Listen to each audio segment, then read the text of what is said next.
boy does it feel good to be back on the right track again.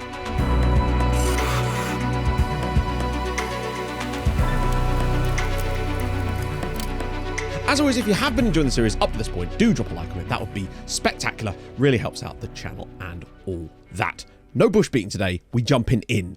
And, well, I mean, it's certainly not been a successful season for us. That much is very clear. To have only 21 points after 18 games, I don't know where that puts us compared to where we were last year. We definitely feel like we have been worse overall this year in general. And I think it's just come from potentially other teams approaching us slightly differently from no longer being a newly promoted side. I know for a fact that that does change slightly. It's not based on like how you finish so much as the reputation you gain within the league, and perhaps that has changed a little bit. That, and I don't think our tactics were very good, and perhaps we were somewhat fortunate to be where we were last year. But this year it does feel like we're finally starting to turn a corner a little bit, but we do have a very tough spell of matches to come through today, including the cup, which I think is quite important, that I think will make or break what we're doing at the end of this season, whether we choose to walk away from the club and find our next job or go for one more season at Degerfors. We'll have to sort of see where we find ourselves sitting. I mean, I might get sacked before then. For all we know, we could turn into another downward spiral. But we start off today against EFK Göteborg.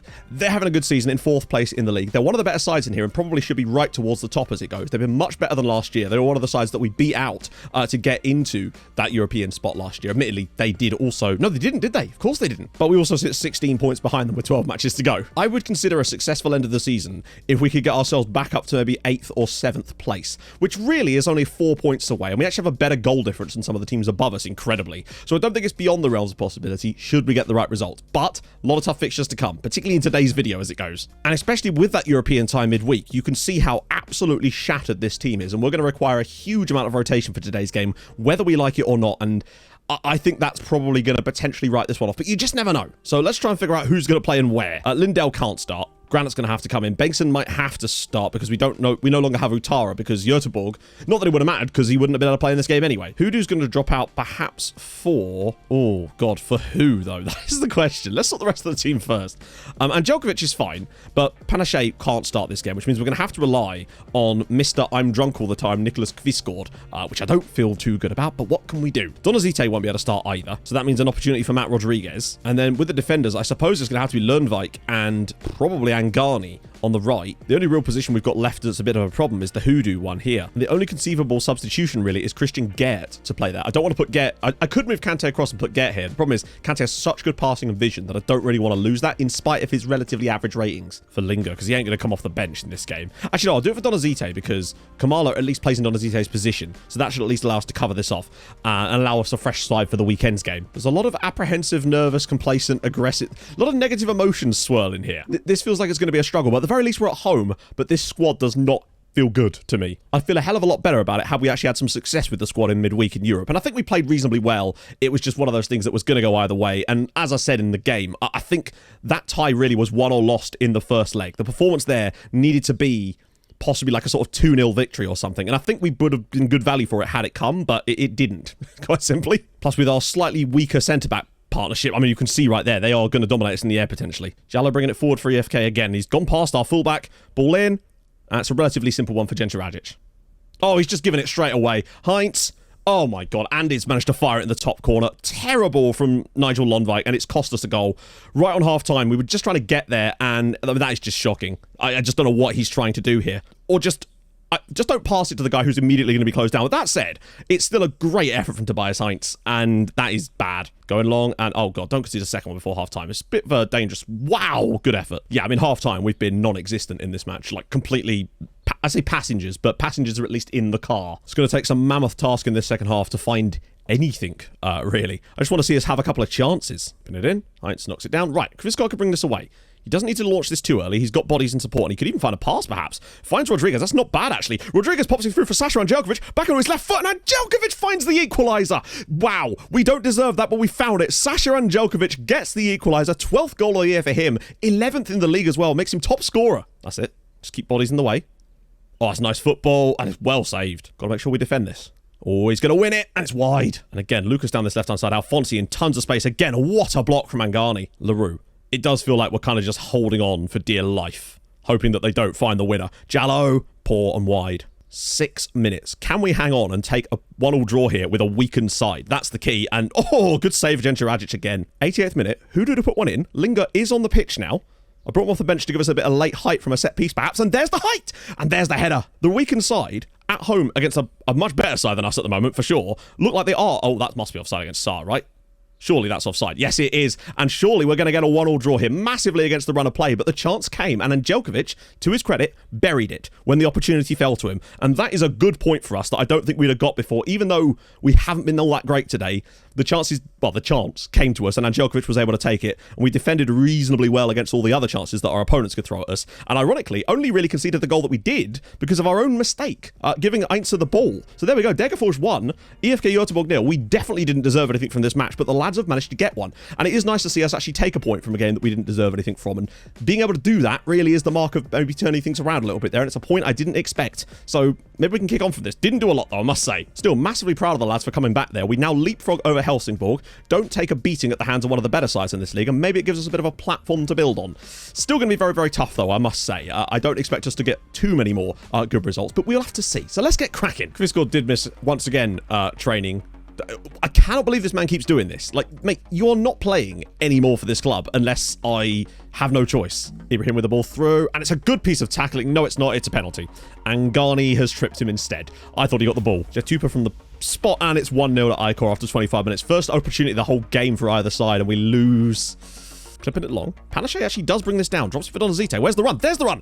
Anđelković is in behind. Can he do it again? Gets it back onto his left, and he slots it home. And once again, we found an equaliser on the exact same time as we did in the last game. And yet again, it's Sasha Anđelković bailing us out. Nice little ball through from him again, and we're level. Don't let him square it. There's plenty of bodies in the way here, and it's not going to matter because it's gone in off of our own man, I think. It's an own goal in the 92nd minute from Hoodoo to throw away a point here, which was crucial. No complaints. We were bad. Again, managed to get an equaliser against the run of play and would have been able to hang on again if it wasn't for the own goal. But yeah, we've just not looked good today at all. We were very close to taking 2 points from games that we didn't really deserve anything from, and it would have been nice if we could have done, but we're just looking painfully average at the moment. 8-1, by the way. Göteborg beat Örebro. 8-1. At least we didn't lose 8-1 to them, I suppose. Could be worse. Just over a minute gone here at Mjällby. This is a very winnable game for us, and we need to get back on the winning side of things today. As Donazite driving at... No way. Oh my god, how have we not scored there? What was their goalkeeper doing? Rubio's delivery. Oh, you've got to be joking. Batahan Air gives Mjällby the lead. Massively against the run of play. Enquist to deliver. And Anđelković is there, and he is onside from the free kick. Sasha Anđelković does bail us out. It's still not going to be enough. We need to win this. We've been dominant in this match. I mean, that is ludicrously disappointing. We've come here and actually played a really solid performance, and unfortunately conceded off of a set piece. Could score one from a set piece, but missed all our open play chances this time. We certainly looked a lot better again, but we're now not getting the results, and we need to pull ourselves out of this mire again, as we do still sit 11th in the league, but the chances of catching up to those other sides are starting to get a little bit faded now, and it looks like we're just sort of plumbing away as a side that aren't really going to go anywhere, because we cannot seem to win games that we should be winning. That being said, we did get that point against Göteborg in a game that perhaps we shouldn't, but unfortunately that's a point gained. This is 2 dropped, so we're still sort of coming out with a net loss. Lingo picks it up. Panache can take a maybe turn, maybe find Lundvik for a long ranger, and he's done it! What a strike from Nigel Lundvik. It's Trollhättan 0, Degerfors 1. We needed that. It's a slightly rotated side, but I just wanted the team to get some confidence back today, so that's what we're hopefully going to do. Could he maybe sneak a ball through? And Anđelković is on the end of it, and it's 2-0 to Degerfors. Sasha Anđelković scoring again. Nice to see him continually scoring for us now. We at least have a good goal scorer in this team, thank Christ. Panache pops it through for Anđelković! Great ball from Panache, and it's another goal for Sasha Anđelković. Just having him pad his numbers out a little bit here is good for confidence, I'd say. 3-0. Paul Williams to take this free kick. And he scored it. Paul Williams' free kick makes it 4-0 to Degerfors. Good for the confidence. 4-0 in the end. Very comfortable performance from the guys. Really nice stuff. One change I made in the second half. Bengtsson was on a 6.5 and was struggling. I moved him to attacking, and he seemed to get a lot better in the second half of this game. And I do wonder if actually this whole idea in my head I've got about having asymmetricness in the fullbacks where one is attacking, one's not. I wonder if that's not a good idea in the system we're using, and actually having Bengtsson getting forward a bit more too could really get both of our wings into this play a little bit more. I know it's only a small sample size, but that one change made a hell of a difference in the second half. He'd already earned up to a 7.2 before the match had actually finished. Pushka with the early ball in. Anderson's header is... Oh my god. Wait, how is that a goal for him when that was clearly an own goal? But once again, we've basically put the ball in their own net there, I think. Because to me, that did not look like it was going in. It looks like our defender actually kicks the ball away from our saving goalkeeper there. But this is going to be a tough old afternoon. Going behind so early as well does not make it any easier for us, as Holm now to the byline for Malmö. Pulls it back for Anderson. already through. Kapushka makes it 2-0 inside 5. I mean, we are just rubbish, aren't we? We're just rubbish. Panache needs to drop this off a second time. Nice little pass for Sasha Anđelković. Can we get a goal back here on 10 minutes and get ourselves back into this match? Anđelković round the side for Donazite, and he's missed the target entirely. Set piece quality seems to have dried up lately too. Donazite's ball in. Linger's header saved and put over the line by Panache of all people for 2-1. We're back in the match a little bit. And I'd say deservedly so, to be honest. Not too bad. We could just nick the ball off them here. Right, come on, win that header. Oh, not only does he not win the header, but we also concede from it as well. It's another goal for Malmö. Yeah, I don't think that was 3-1 bad, really. But we have lost again. The problem is, every time we get a bit of confidence back, the next game's against one of the big four, and then we lose it, and then the confidence disappears again like that. And I don't know how we're going to be able to cope with that currently, because we're just not doing very well, are we? And with that, we stay 11th in the league, and the gap behind us, well, the gap beyond us to the front end of the league is just starting to get bigger and bigger, and we're just not very good this season. Every time it feels like we're about to stumble upon something that's going to make us better, it does. But then we lose a game and then we're back to being crap again. We can't seem to dig ourselves out of it. Now, these are not games we would probably expect to win, but we're at least competing in them. But then you've got the results like the one against Mjällby, where we were comfortably the better side and concede out of nothing. We just can't do that, but we do all in Dell. We've room into the channel for Donazite. And Anđelković needs to stay on side here. He is on side here. And Anđelković does finish this time, and it's Degerfors 1, Östersund 0, and who else but Sasha Anđelković. That could be a massive goal in just returning some confidence to the guys. Lovely breakaway. Degerfors 1, Östersund 0. And it's not that different, really, to the Mjällby performance. We were much the better side, dominated the match, had the chances. This time Anđelković was able to take it, though, and the defence did a good job at keeping the others out of the other end. Had to take off Anđelković towards the end as he got a slight knock, but we do at least get a victory there. But we still probably could have won this by more goals, and that's just the problem in these matches. But we still won, and I can't complain too much about a win. But I definitely do feel like Bengtsson looks better now that he's on an attacking role on that left-hand side. We feel more balanced overall. We do move, I mean, sort of back into that battle. We're still sort of gapping everybody else. It feels like 11th is probably the lowest we'll finish at the moment, but we really do want to finish a lot higher than that. And maybe we can use this as a catalyst to get on that good run, finally. Watch the next game be against, I don't know, BK Häcken or Djurgården or something. Wadhike, ball through for Zayden. It's a tight angle. Don't foul him. He's going away from goal. It's a straight... it's a great chance, and Walid Seba gets the goal. Well, yet another game, which we were arguably maybe slightly the better side and have lost. We just can't score. And, I mean, we conceded exactly as many goals as we should have done in today's game, but yet again, we just failed to take the chances. It just feels like no matter what we do, our players are just unable to take as many chances as they should be able to. We're creating plenty in matches, and we give up about as much as we should, but it's just the going forward side of things that's really let us down this season. Even though we've had Anđelković scoring more goals, it feels like elsewhere things have really let us down. I can't remember the last time we scored a corner goal, or even something like that.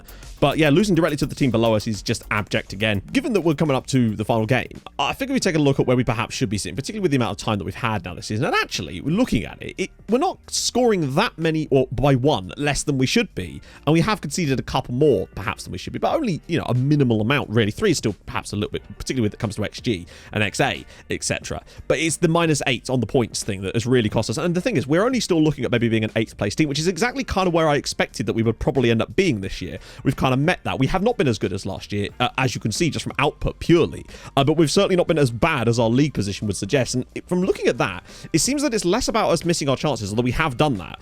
What it's often been is, I think, in a lot of very tight games where teams are very even, we've managed to find a way to lose those matches. And then we've had a lot of matches, it seems, where we were, you know, relatively comfortable creating enough to score a goal, and we've managed to just not score that one time, which could have got us the points. And it kind of comes, I just think we've been a bit unlucky in places this season as well. We do have the top scorer in the league still, so we're still scoring goals, and the players are actually chipping in basically as much as they should be, but they're basically doing exactly as much as they should be, no more, no less, and there is still some underperformers in there too. Panache still massively underneath his as well. But when you look at the gap, it's 6 points to Kalmar in 8th spot, which is where we allegedly should be. Apparently we're supposed to have like 35 points nearly, which is kind of mental. We're nearly 9 points down on where we should be. We're not going to get relegated. There's no chance of that. We're not going to get caught by any of the teams down there. But it's just a shame that we've been unable to really make a mark in a lot of matches, particularly at the early part of the season as well. And I think that's still going to cost us, really. Those games against teams that we should have won right at the very start of the season is probably the reason we are where we are. We've been kind of just average since then. But I do certainly get the feeling that potentially next episode could well be a swan song to Degerfors as we perhaps look for pastures new, taking our coaching badges, our reputation bump, and maybe look to move to Norway, Finland, or Denmark to go to the next stage of our career. Because I think we could potentially, ironically, after a poor season, wind ourselves into quite a big job in one of those countries. Now, Now, obviously, big job would still have to be at a club that have never won their league, but I still think there's a few of those out there that maybe we could take over and actually start to put a stamp on it. And it just kind of feels like there's some, like, discontent brewing underneath things at Degerfors at the moment. That certainly seems to be the case. But today we travel away to Djurgården. Nice and easy, I suppose. We're going to go out there and give it our best shot. You'd never know, right? Because ironically, performance-wise, over the last few games, it's not even been awful, but it's not been good enough. But I think we're going to go with the exact same lineup because there's no one else I really want to bring in at the moment. But I could easily see us taking a hiding here. But maybe today we do something magical. You never know, right? But I do get the feeling it's going to be an extremely tough afternoon for us. But as long as we don't make any stupid decisions that make it tougher for us, like giving away a penalty 4 minutes at the moment anyway, into the match, or conceding an early goal when there's a bit of luck involved, and oh, good save from Jencha Rajic. Yeah, conceding there would have been what we would have done. Yeah, if we just concede some really bad goals. But hopefully no. Hopefully positive thinking will help us today. It's Donazite's throw! He's chipped the goalkeeper and it's Djurgården 0, Degerfors 1, and Donazite. Yeah, he's just so much better than Matt Rodriguez. Rodriguez just doesn't make those runs, and Donazite, brilliant work from him. Who was this with the pick out? Was it Kante? I assume it was. Yes, it was. Look at that for a pick out. Donazite with the chip, and we have the lead away at Djurgården. This is something different. Come on, lads. Maybe this is the start of something magical. It's not, though, is it? We've just got to find those little pockets of space. Here we go for Hoodoo. This is exactly what I want to see. Now to find Kante. Now we can start progressing the play. And Angelkovic finds Panache. He's through on goal here. Panache has to drill that line. It's not a good effort, is it, though? We're finding some spaces today. Hoodoo going long, and Panache is actually bursting behind this time. This time he has to score. And he does. Are you joking? The amount of those blocks I've managed. I don't know how I get my defenders. I just don't ever see them do that. It's crazy. I just wish I knew how to get them to do that. I guess it's just because they're better, so they just do that more. But those blocks, those last-ditch blocks, we've had so many near goals go in, but didn't go in because of those last-ditch blocks. And Panache's in behind again. Can he score this time? No, again, it's been saved. And I think this is sort of our game in our season in microcosm right now in this first half. We've had some sensational chances which we failed to make pay. Donazite cleared away again. Zenon with the ball in. It's a low one. And it's in off the crossbar. Are you joking? Well, I mean, at half-time, I think we've been the better side in this game, but as usual, we've found a way to ruin it. They did have some openings, for sure, but we've had some great openings too. Panache probably should have scored twice in this first half. At least should have scored once. So it's those little things, though, that give you the opportunity to make a mistake, and it won't matter. But playing really well, looking like a much better side than we have at times this season, and looking a lot more like the team from last year, and in fact, arguably even better than the team from last year. This is what I feel like we can be at our very best. Output-wise, as usual, the result is the same. Okay, bit of progression further forward from the pitch. Bengtson's ball in. And I tell you what, Angelkovic can bring this down. If you could just slot this across for someone, which he does, as Donazite's shot is well blocked. Dalrayton. Oh, hang on. We're a bit all over the shop here. Clipped in. Should be an easy header. Well saved. 17 minutes to go. I still think we would be good value for the win if we were to get it. Donazite. Panache. He needs to run to the channel. He's found it for Bengtson. Bodies in the box for once for us too. Scoops it through. Panache. Oh, we need to find the right pass. Donazite, no. Oh, if he could have maybe moved that one more across for Lindell or Granite at the back post, we could have had a chance. To Panache. Dropping it short again. Rodriguez. On the side for Kvistgård. Nice build up again. Donazite, we just need that one good run. And there could potentially be that good run. Donazite. Granite just drops it across and Kvistgård. That is the finish of a man who's had 8 beers before this match. What is he doing? Rodriguez again. Going out wide for Bengtsson. We've been good. Really good today. Bengtson's ball again. Panache blocked once more to the byline. Got to watch this cross potentially. Good tackle from Bengtsson. Very, very good. In fact, oh my God. Round the side, Kvistgård dropping deep to pick it up again. Hoodoo keeping that ball moving. Round the side for Panache. Over the crossbar. Are you kidding me? The performance today has been nothing short of spectacular from the guys. Let's see how many. Yeah, I mean, look at that. We were comfortably the best side on the night, had a great load of chances, concede one from a corner. They did have a couple of little openings in this match, but we should have won. We should have come to these guys and won. This is easily one of our best performances away from home ever since we took over at this club. But as usual, it's going to be points. It's these results that will keep us where we are. That is a truly excellent performance and a great point for the guys to get, but we should have won. That's the thing. We should have come here and won. Great to see, though. I'm still very pleased. The thing is, a point here I'd actually take as a good result regardless, if we didn't play so well and be in front in it as well. But it's just how it goes, isn't it? It's going to be tough, but over our final few matches, we have got some tough games in here. I mean, it does not get easier for sure. But actually, I say that, it kind of does. The toughest game we've got is BK Häcken at home. I do wonder if we could go on a little mazy run to finish off this season and maybe finish higher than we are and at least look like a team that's capable of doing stuff, because I do feel like there's something here, but it might already be too late. Anyway, if you've enjoyed this episode, and I hope you have, drop a like on the video. That would be superb. If you're new to the channel, subscribe. That'd be gorgeous. Stream on Twitch Tuesdays, Thursdays, Saturdays, so go follow there too, and I'll see you guys very, very soon. Thank you so much for watching. Hold your gun. Capybara. Bye-bye.